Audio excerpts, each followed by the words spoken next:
মৌসুমি কিচেনে আজকে একটা নতুন রেসিপি আপনাদের সাথে শেয়ার করছি। সেই রেসিপির নাম হচ্ছে শাপলা ভাজা, নিরামিষ। এটা হচ্ছে শাপলা, এই যে দেখুন জলের মধ্যে হয় লম্বা লম্বা। শাপলা কেটে ধুয়ে রাখা আছে, লাগছে তেল, কালো জিরে, লঙ্কা ফোড়ন, হলুদ, লবণ, চিনি। এই উপকরণ দিয়ে হবে শাপলা রান্না। এখন কড়াইয়ে তেলটা দিয়ে দিচ্ছি।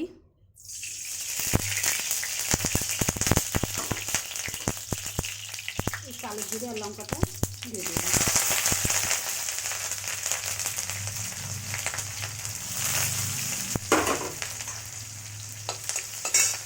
এবার এই শাপলাটাও এর মধ্যে দিয়ে দিচ্ছি।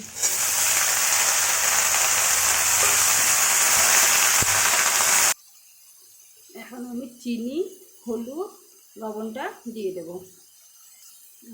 দিয়ে দিচ্ছি।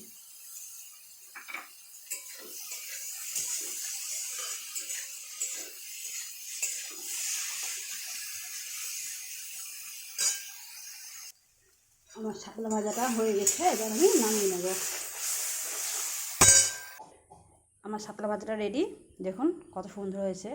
এটা মাছ দিয়েও ভাজা খেতে খুব ভালো লাগে। আজকে আমাদের নিরামিষ, তাই জন্য মাছ নিইনি। তো আপনারা এই শাপাটা খেয়ে দেখবেন কেমন লাগে এভাবে রান্না করে। আর যদি ভালো লাগে অবশ্যই লাইক, কমেন্ট, শেয়ার করবেন।